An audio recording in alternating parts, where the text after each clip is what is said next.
Chapter 1.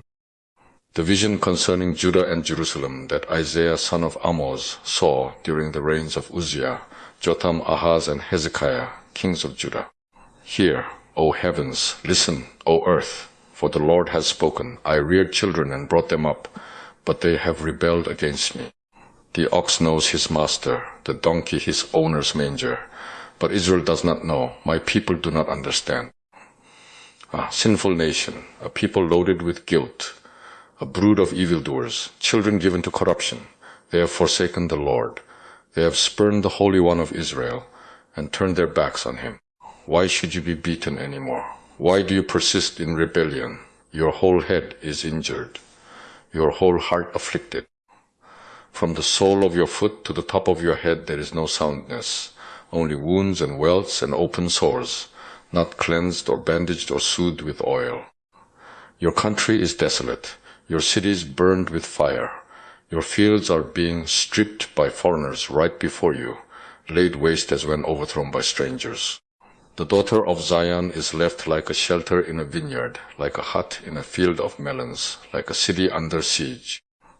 Unless the Lord Almighty had left us some survivors, we would have become like Sodom. We would have been like Gomorrah. Hear the word of the Lord, you rulers of Sodom. Listen to the law of our God, you people of Gomorrah. The multitude of your sacrifices, what are they to me, says the Lord? I have more than enough of burnt offerings of rams and the fat of fattened animals. I have no pleasure in the blood of bulls and lambs and goats. When you come to appear before me, who has asked this of you, this trampling of my courts? Stop bringing meaningless offerings. Your incense is detestable to me. New moons, Sabbaths, and convocations. I cannot bear your evil assemblies. Your new moon festivals and your appointed feasts my soul hates. They have become a burden to me. I am weary of bearing them. When you spread out your hands in prayer, I will hide my eyes from you. Even if you offer many prayers, I will not listen. Your hands are full of blood. Wash and make yourselves clean. Take your evil deeds out of my sight. Stop doing wrong. Learn to do right. Seek justice. Encourage the oppressed. Defend the cause of the fatherless. Plead the case of the widow. Come now, let us reason together, says the Lord. Though your sins are like scarlet, they shall be as white as snow. Though they are red as crimson, they shall be like wool. If you are willing and obedient, you will eat the best from the land. But if you resist and rebel, you will be devoured by the sword. For the mouth of the Lord has spoken. See how the faithful city has become a harlot. She once was full of justice. Righteousness used to dwell in her, but now murderers. Your silver has become dross. Your choice wine is diluted with water. Your rulers are rebels, companions of thieves. They all love bribes and chase after gifts. They do not defend the cause of the fatherless. The widow's case does not come before them. Therefore the Lord Almighty, the Mighty One of Israel declares, I will get relief from my foes and avenge myself on my enemies. I will turn my hand against you. I will thoroughly purge away your dross and remove all your impurities. I will restore your judges as in days of old, your counselors as at the beginning. Afterward, you will be called the city of righteousness, the faithful city. Zion will be redeemed with justice, her penitent ones with righteousness. But rebels and sinners will both be broken, and those who forsake the Lord will perish. You will be ashamed because of the sacred oaks in which you have delighted. You will be disgraced because of the gardens that you have chosen. You will be like an oak with fading leaves, like a garden without water. The mighty man will become tinder and his work a spark. Both will burn together, with no one to quench the fire. Chapter 2. This is what Isaiah son of Amoz saw concerning Judah and Jerusalem. In the last days the mountain of the Lord's temple will be established as chief among the mountains. It will be raised above the hills, and all nations will stream to it. Many peoples will come and say, Come, let us go up to the mountain of the Lord, to the house of the God of Jacob. He will teach us his ways, so that we may walk in his paths. The law will go out from Zion, the word of the Lord from Jerusalem. He will judge between the nations and will settle disputes for many peoples. They will beat their swords into plowshares and their spears into pruning hooks. Nation will not take up sword against nation, nor will they train for war anymore. Come, O house of Jacob, let us walk in the light of the Lord. You have abandoned your people, the house of Jacob. They are full of superstitions from the east. They practice divination like the Philistines and clasp hands with pagans. Their land is full of silver and gold. There is no end to their treasures. Their land is full of horses. There is no end to their chariots. Their land is full of idols. They bow down to the work of their hands, to what their fingers have made. So men will be brought low and mankind humbled. Do not forgive them.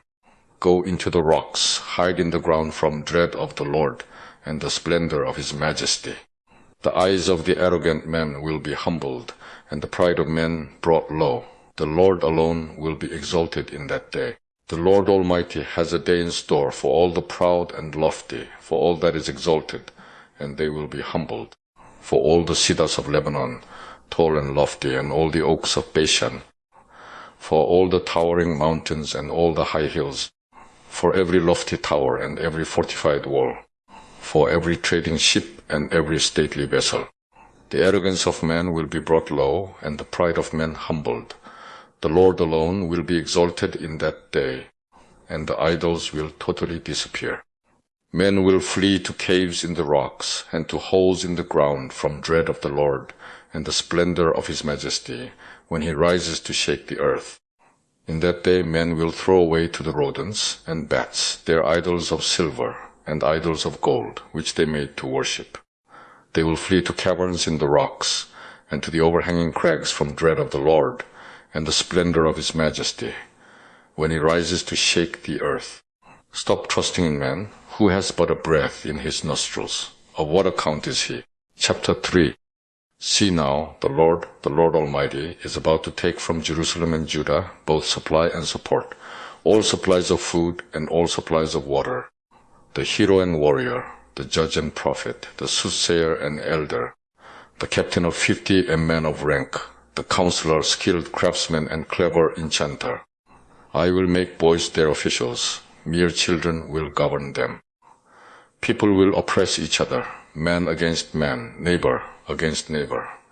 The young will rise up against the old, the base against the honorable.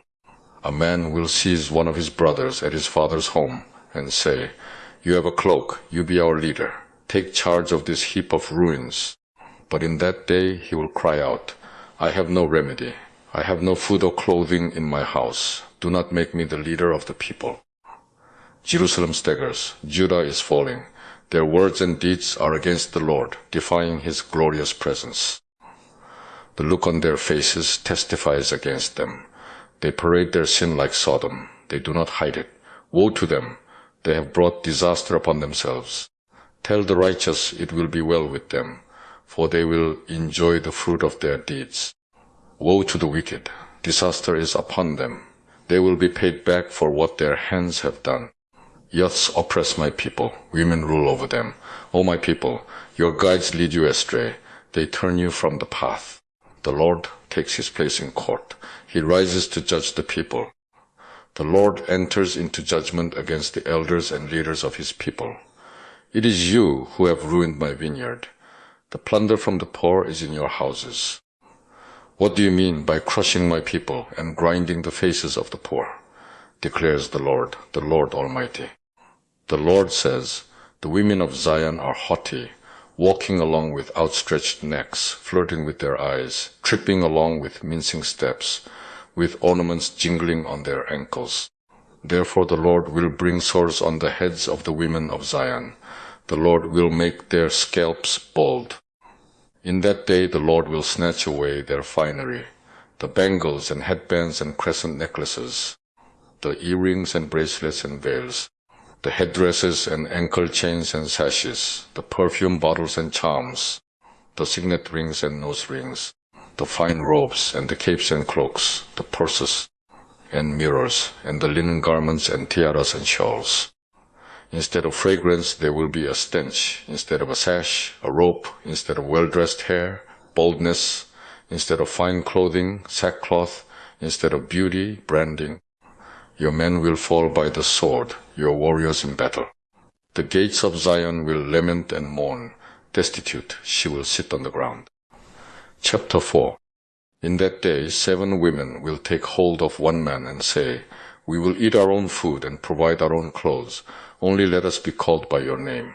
Take away our disgrace." In that day the branch of the Lord will be beautiful and glorious, and the fruit of the land will be the pride and glory of the survivors in Israel.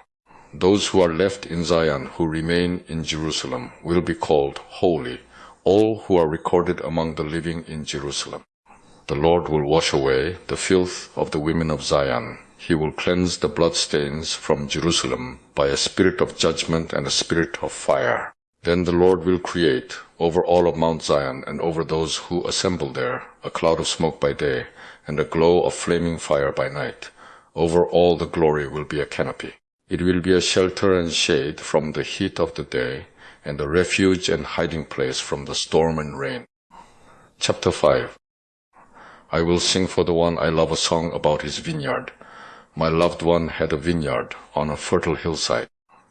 He dug it up and cleared it of stones and planted it with the choicest vines. He built a watchtower in it and cut out a winepress as well.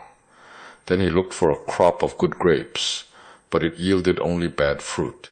Now you dwellers in Jerusalem and men of Judah, judge between me and my vineyard. What more could have been done for my vineyard than I have done for it? When I looked for good grapes, why did it yield only bad?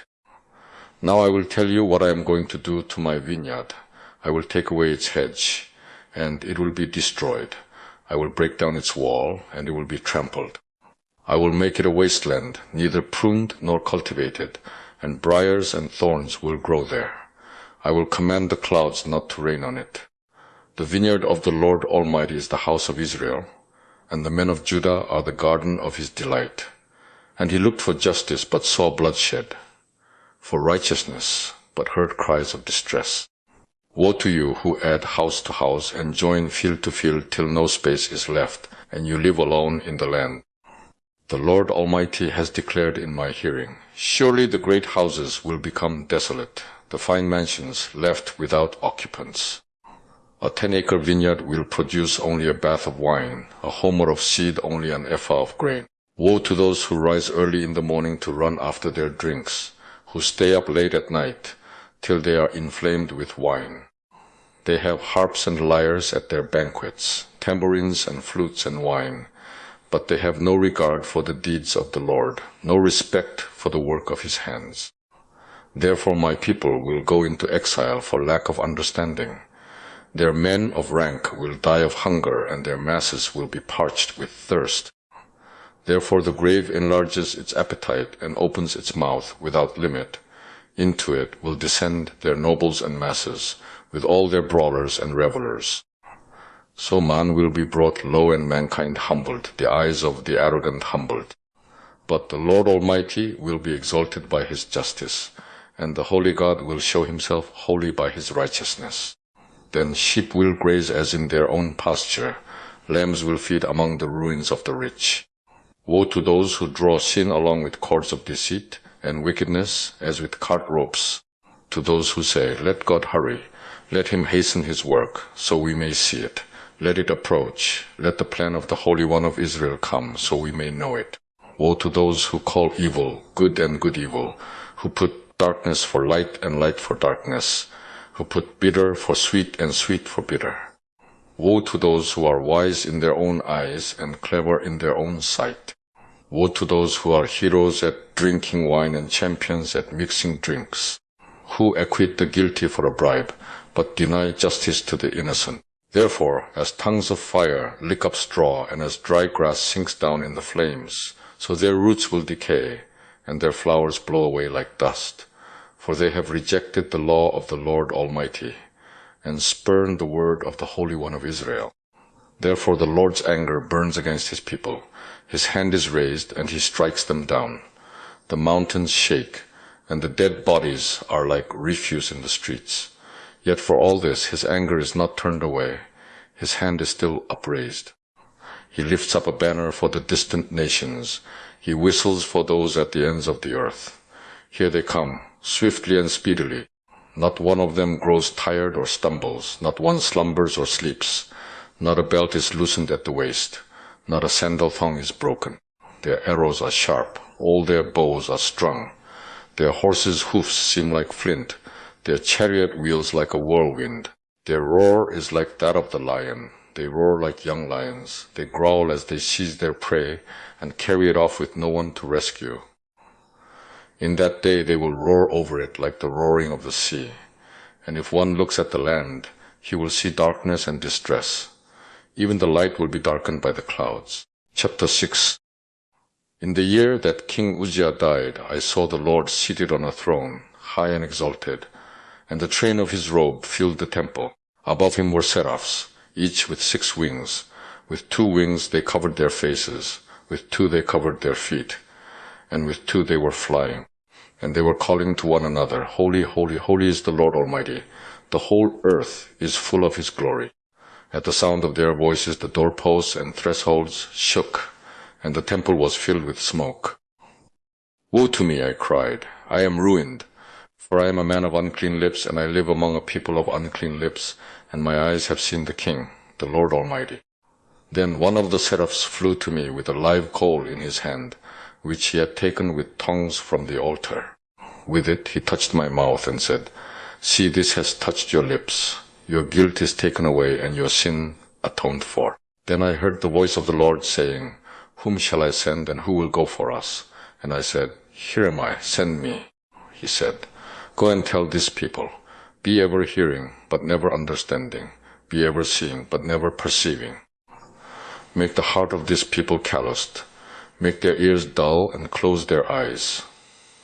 Otherwise they might see with their eyes, hear with their ears, understand with their hearts, and turn and be healed. Then I said, For how long, O Lord? And he answered, Until the cities lie ruined and without inhabitant, until the houses are left deserted, and the fields ruined and ravaged, until the Lord has sent everyone far away, and the land is utterly forsaken. And though a tenth remains in the land, it will again be laid waste. But as the terebinth and oak leave stumps when they are cut down, so the holy seed will be the stump in the land. Chapter 7. When Ahaz son of Jotham, the son of Uzziah, was king of Judah, King Rezin of Aram and Pekah son of Remaliah, king of Israel, marched up to fight against Jerusalem, but they could not overpower it. Now the house of David was told, Aram has allied itself with Ephraim. So the hearts of Ahaz and his people were shaken, as the trees of the forest are shaken by the wind. Then the Lord said to Isaiah, Go out, you and your son Shear-Jashub, to meet Ahaz at the end of the aqueduct of the upper pool, on the road to the washerman's field. Say to him, Be careful, keep calm, and don't be afraid. Do not lose heart because of these 2 smoldering stubs of firewood, because of the fierce anger of Rezin and Aram, and of the son of Remaliah. Aram, Ephraim, and Remaliah's son have plotted your ruin, saying, Let us invade Judah, let us tear it apart, and divide it among ourselves, and make the son of Tabeel king over it. Yet this is what the sovereign Lord says, It will not take place, it will not happen, for the head of Aram is Damascus, and the head of Damascus is only Rezin. Within 65 years Ephraim will be too shattered to be a people. The head of Ephraim is Samaria, and the head of Samaria is only Remaliah's son.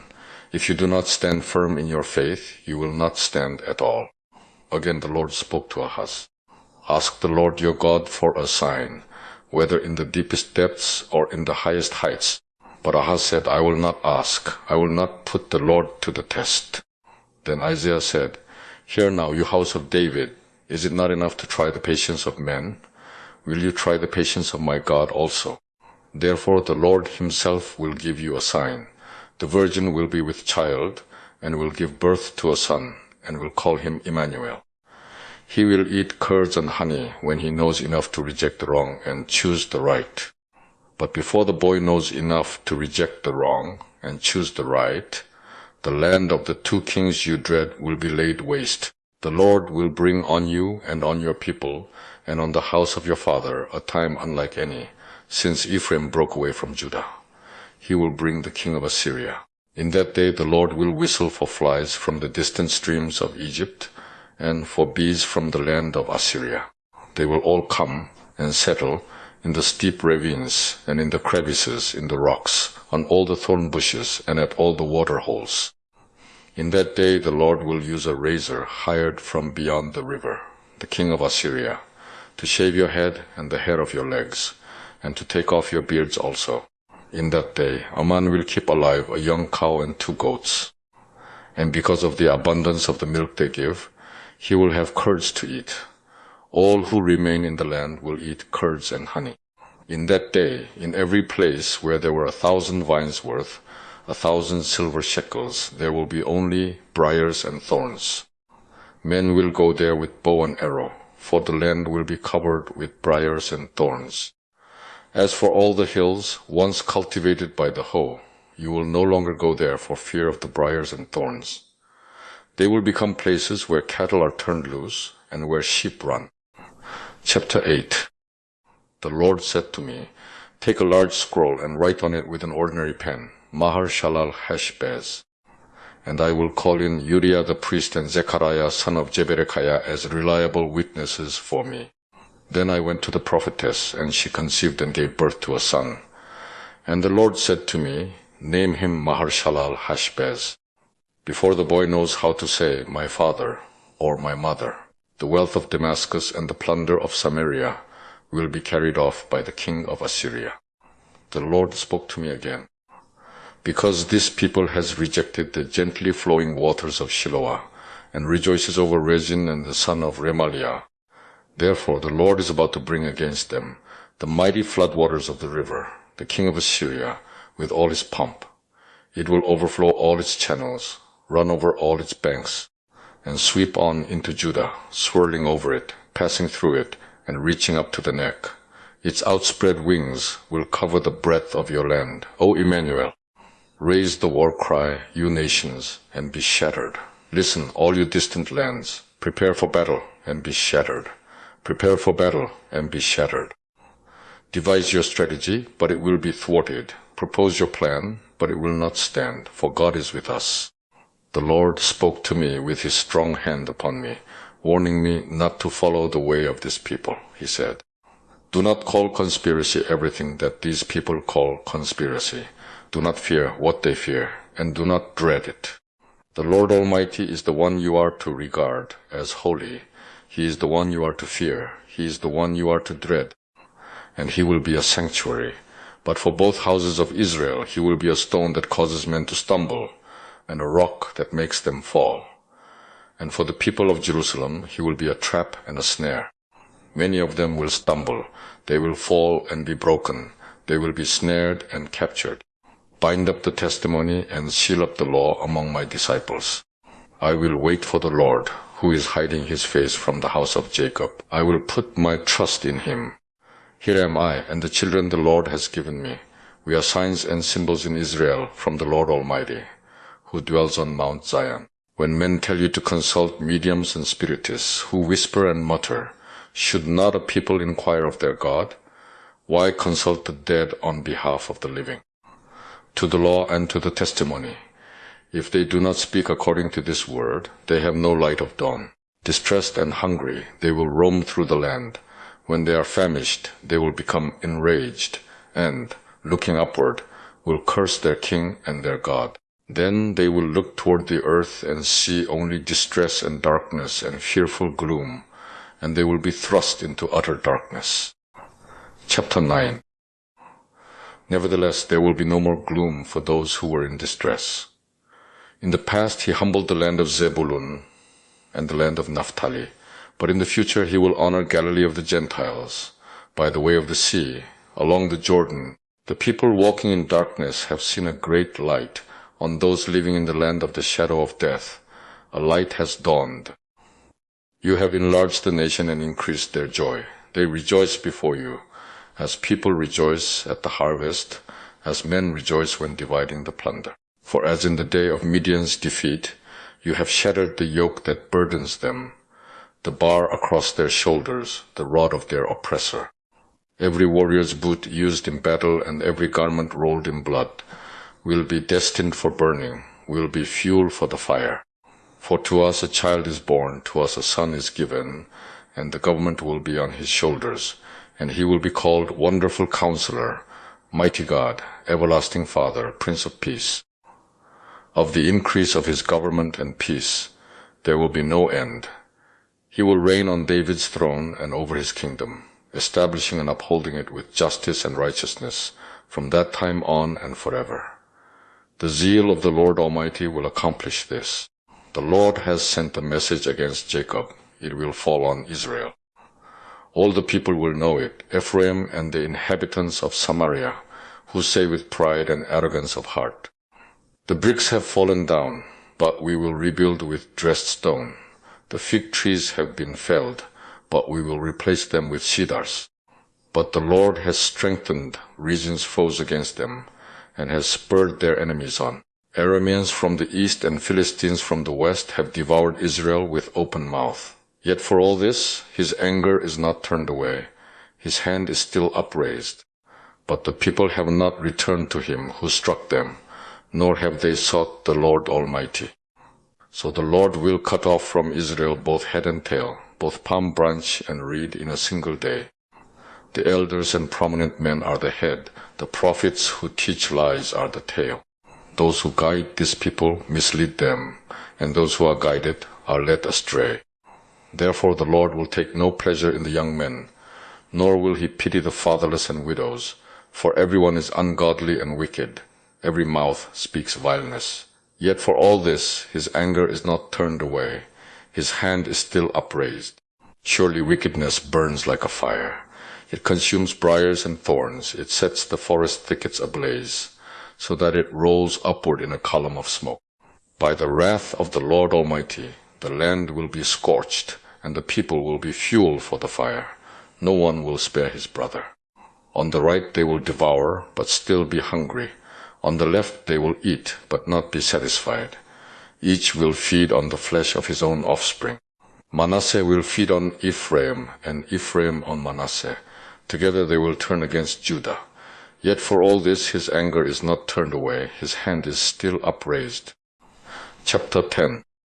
Woe to those who make unjust laws, to those who issue oppressive decrees, to deprive the poor of their rights and withhold justice from the oppressed of my people, making widows their prey and robbing the fatherless. What will you do on the day of reckoning, when disaster comes from afar? To whom will you run for help? Where will you leave your riches? Nothing will remain but to cringe among the captives or fall among the slain. Yet for all this, his anger is not turned away. His hand is still upraised.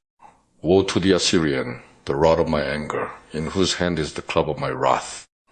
I send him against a godless nation. I dispatch him against the people who anger me, to seize loot and snatch plunder, and to trample them down like mud in the streets. But this is not what he intends. This is not what he has in mind. His purpose is to destroy, to put an end to many nations. Are not my commanders all kings, he says. Has not Calno fared like Carchemish? Is not Hamath like Arpad and Samaria like Damascus? Has my hand seized the kingdoms of the idols, kingdoms whose images excelled those of Jerusalem and Samaria? Shall I not deal with Jerusalem and her images as I dealt with Samaria and her idols? When the Lord has finished all his work against Mount Zion and Jerusalem, he will say, I will punish the king of Assyria for the willful pride of his heart and the haughty look in his eyes. For he says, by the strength of my hand I have done this, and by my wisdom, because I have understanding. I removed the boundaries of nations. I plundered their treasures. Like a mighty one, I subdued their kings. As one reaches into a nest, so my hand reached for the wealth of the nations. As men gather abandoned eggs, so I gathered all the countries. Not one flapped a wing, or opened its mouth to chirp. Does the axe raise itself above him who swings it, or the saw boast against him who uses it, as if a rod were to wield him who lifts it up, or a club brandish him who is not wood? Therefore the Lord Almighty, will send a wasting disease upon his sturdy warriors. Under his pomp of fire will be kindled like a blazing flame. The light of Israel will become a fire, their Holy One a flame. In a single day it will burn and consume his thorns and his briars. The splendor of his forests and fertile fields it will completely destroy, as when a sick man wastes away. And the remaining trees of his forests will be so few that a child could write them down. In that day the remnant of Israel, the survivors of the house of Jacob, will no longer rely on him who struck them down, but will truly rely on the Lord, the Holy One of Israel. A remnant will return, a remnant of Jacob will return to the mighty God. Though your people, O Israel, be like the sand by the sea, only a remnant will return. Destruction has been decreed, overwhelming and righteous. The Lord Almighty, will carry out the destruction decreed upon the whole land. Therefore, this is what the Lord Almighty says. O my people who live in Zion, do not be afraid of the Assyrians, who beat you with a rod and lift up a club against you, as Egypt did. Very soon my anger against you will end, and my wrath will be directed to their destruction. The Lord Almighty will lash them with a whip, as when he struck down Midian at the rock of Oreb, and he will raise his staff over the waters, as he did in Egypt. In that day their burden will be lifted from your shoulders, their yoke from your neck. The yoke will be broken, because you have grown so fat. They enter Ayat, they pass through Migron. They store supplies at Mikmash. They go over the pass and say, we'll camp overnight at Geba. Ramah trembles, Gibeah of Saul flees. Cry out, O daughter of Gelim, listen, O Elisha. Poor Anathoth. Madmena is in flight. The people of Kebim take cover. This day they will halt at Nob. They will shake their fist at the mount of the daughter of Zion, at the hill of Jerusalem. See, the Lord Almighty, will lop off the boughs with great power. The lofty trees will be felled, the tall ones will be brought low. He will cut down the forest thickets with an axe. Lebanon will fall before the mighty one. I say,